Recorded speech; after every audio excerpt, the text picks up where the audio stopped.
So our next speaker we have today, Pennsylvania Department of Community and Economic Development, and that's Jen Gilberg, Deputy Secretary, Technology and Entrepreneurship. Jen has had decades-long experience working in both technology and manufacturing in the private sector.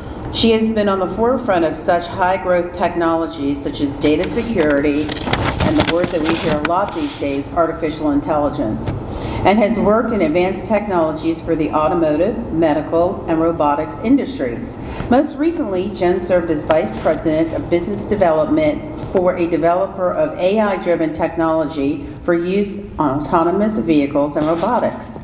As the Deputy Secretary of Technology and Entrepreneurship, she focuses on implementing the Shapiro administration's and DCED's vision of attracting, fostering, and investing in people and companies focused on technology and innovation across multiple sectors and throughout the state.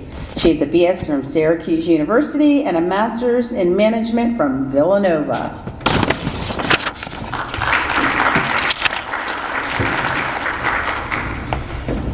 Good morning. So first of all, I also want to thank Christine for pulling this together and for inviting me. So she called me, I think it was in December, so it was a ways back, and she said, I need someone to come in and talk about AI to small businesses. I'm like, are they going to throw things at me? I'm like, is this going to be welcome? So I agreed to do it, and what I'd like to do is just kind of talk or kind of unscare you a little bit about leaning in to the technology, because a lot of the products that you may start using will have AI in it, so you probably won't have to actually learn AI, but it's good to know like how it can help you, and it's good to know to look for it in some of the solutions you might buy for accounting, for HR, if you grow to that stage. So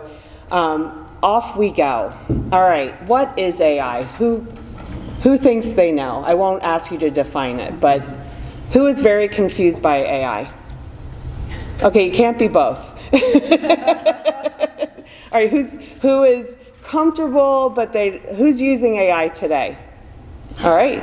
How many have used ChatGPT? Okay, I used ChatGPT to write this presentation because I thought I would try it out. So we'll see how, I did edit some things, but we'll see how Chat did at the end of it. So what is AI? It's really the simulation of human intelligence processes by machines, particularly computer systems. So you are all using AI today. If your car has adaptive cruise control, that is AI. If it, if your phone, if you ask Siri to do something, that is using AI.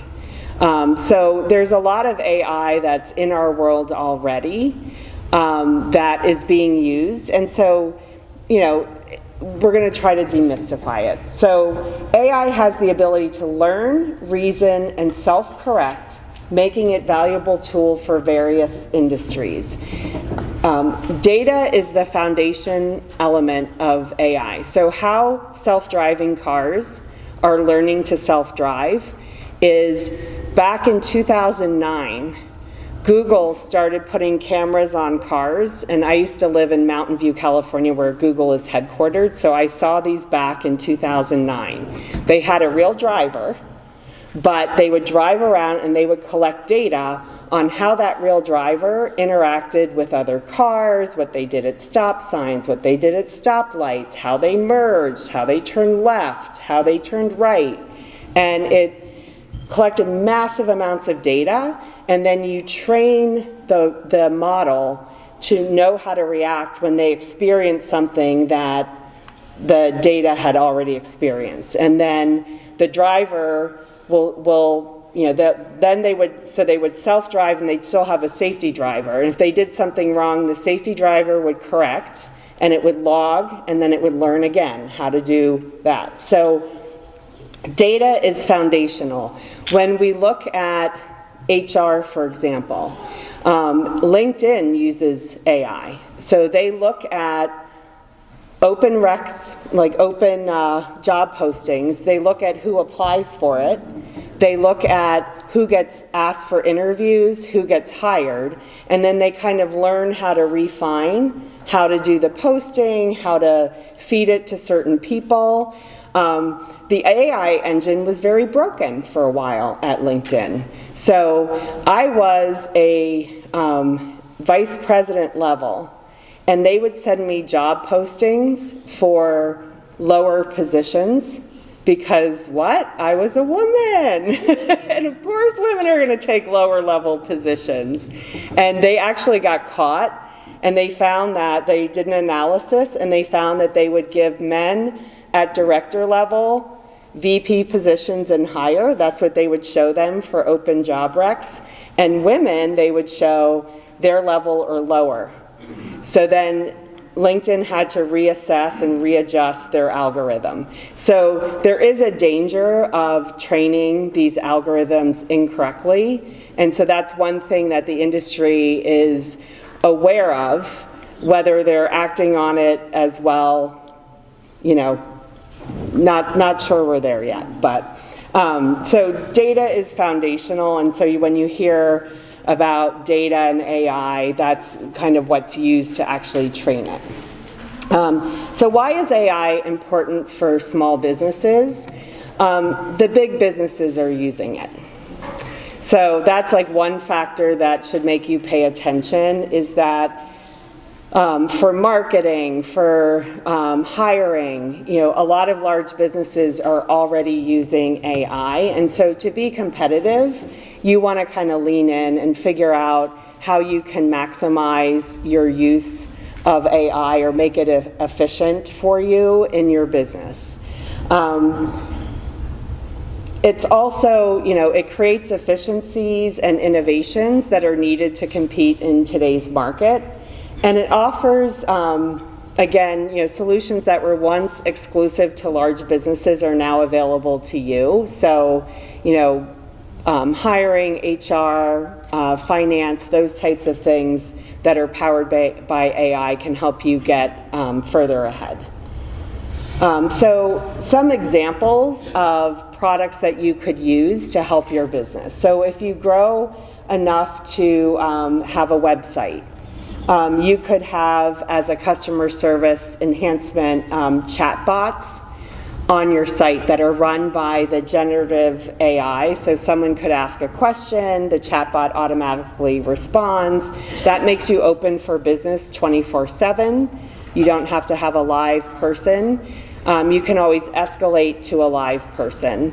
And I do want to do a shout out for our business one-stop shop, because you do get a live person. It's one of the few call centers left in the world where you might actually have a human answer the phone on the first try. So anyway, sorry, I digress.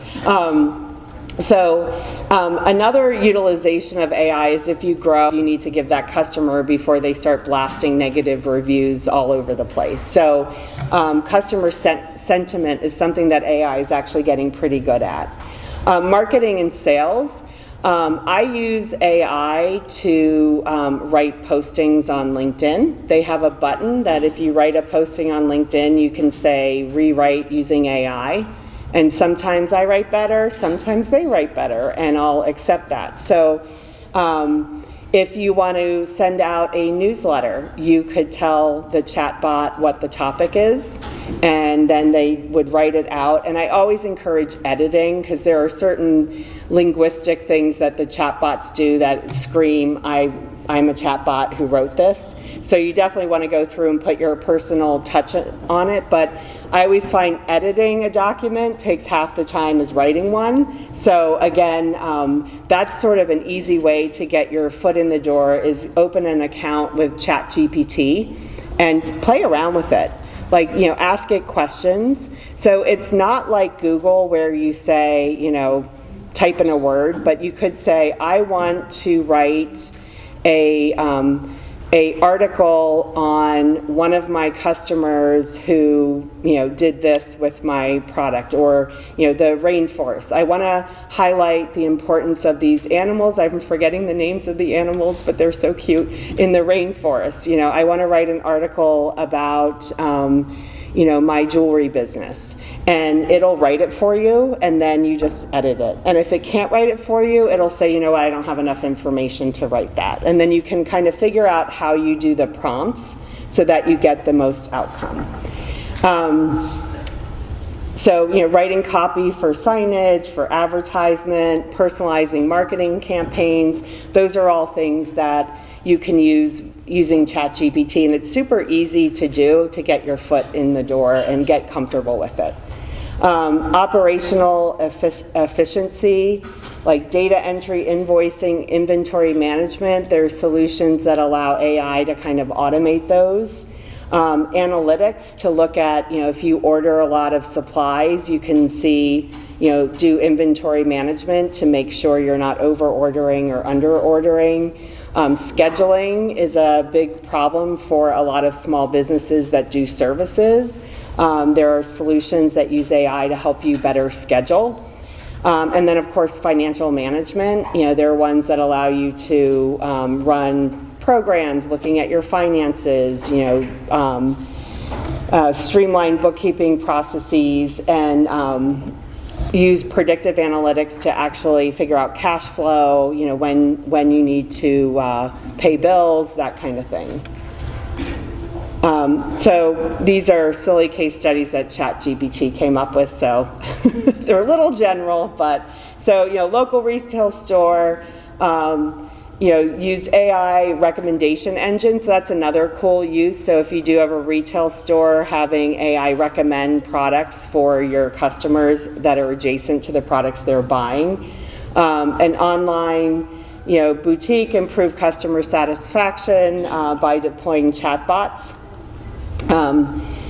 And then kind of overcoming, how do you start using AI? So one thing is start with low-cost tools. So you don't need to go buy like the high-end AI-powered whatever.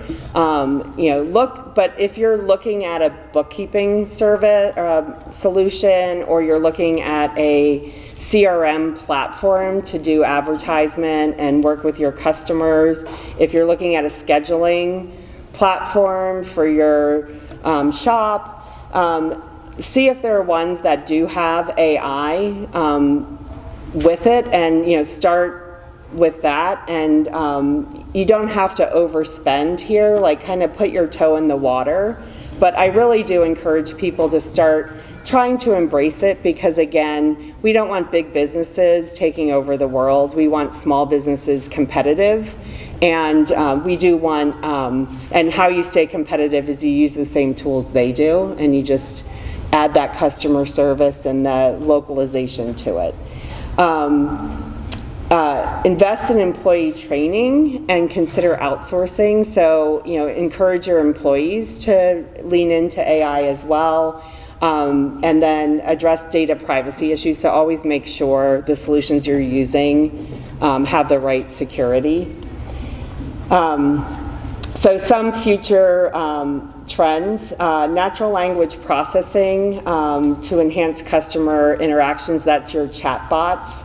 Computer vision for inventory management and product recognition. There is the coolest solution I saw yesterday, and it's out of Pittsburgh. It's a startup in Pennsylvania, and they use drones and computer vision to do warehouse inventory. So the drones just kind of go up and down, and they scan in the barcodes on the boxes, and they can do inventory. And I have worked in companies where we had to shut down for 2 days to do inventory. It's the most boring thing ever. We'd have music blaring, and we'd be over caffeinated and over sugared as we were doing our inventory.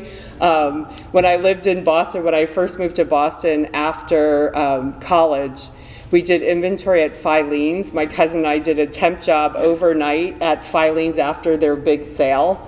So we made it through the night counting sweaters and jeans by trying on many different outfits. But we weren't supposed to. But inventory is like a big burden for a lot of businesses. And so this drone thing is really super cool. And then, predictive analytics for business forecasting as you grow. Being able to forecast is really an important aspect of it. And then, just unsolicited advice. Assess the solutions you're currently using and see if there might be ones that are powered by AI or there might be AI add-ons that you could get. So if you have a product that you use to keep track of your customers, see if there's one that has AI enabled with it so that you can do better outreach, you can do better marketing to those customers. Lean into it. So if you haven't done ChatGPT, there is a bunch that have, but play around with it. Like when it first came out and I first got an account, one of the things I asked it to do just to test it out, I said, write me a letter to the editor in the voice of Lancaster newspaper, which is my local newspaper, the New York Times and the Wall Street Journal on this topic. And it wrote a letter, and they all kind of were slightly different towards the audience of the different, because Wall Street Journal tends to be more conservative, New York Times tends to be more liberal, Lancaster's more of a local flavor. So it wrote 3 different versions of a letter to the editor. It was an angry letter about my congressman. And they did a great job, and I actually sent the one in. There's access support for this too. Like no one's expected to be a rocket science in AI. Harrisburg Area Community College has some classes in it. There are online courses in it. Ben Franklin's, which is one of the agencies that we fund at DCED, they have a lot of webinars, so I would sign up on their LinkedIn page, and they do webinars, and some of them are around, how to use AI. They do technical support on things as well, so they're also a resource for small businesses. And then also see if there's funding available. There is, depending how big you get, there are certain funding things that, if you're going to upgrade your system, so if you are using QuickBooks today or you're using a spreadsheet and you want to go to a CRM solution, there may be some support, financial and technical support on how you make that transition. So that is, there might be funding available. That is my name and my email address. So again, if you have questions of anything or if you're stuck on anything and our Business One-Stop Shop isn't able to get you the solution, feel free to reach out to me. And then I do want to say one thing. We had a staff meeting this week, and we were talking about entrepreneurs and new business owners, and there is nothing braver than starting a business. So first of all, everyone reach around and give that, if you've done it already or if you're thinking about doing it, pat yourself on the back. There is also nothing more noble than hiring people. So if you're hiring people, I thank you. I think that is, it is such an amazing privilege to be able to do. And we were joking, I have never had the courage to do my own business. And when I was in 7th grade, I wrote like a class thing. We had to come up with a business, and mine was frozen yogurt before there was frozen yogurt. So they only had hard frozen yogurt, and I was like, they should have soft serve frozen yogurt. And There you go. I could have funded all of your businesses if only I had been brave enough to do my frozen yogurt business back in 1979. So anyway, but again, I really thank you for being in Pennsylvania. Thank you for starting a business in Pennsylvania, and thank you for growing your business in Pennsylvania. you have all the cheerleading you need from our state government, and make sure you're leaning into the new technologies and also leaning into the services that are available from the state. So thank you very much. Thank you for watching this edition of Serious Business. See you in our next video, when we shall be looking at another topical issue that can help you to make money in business.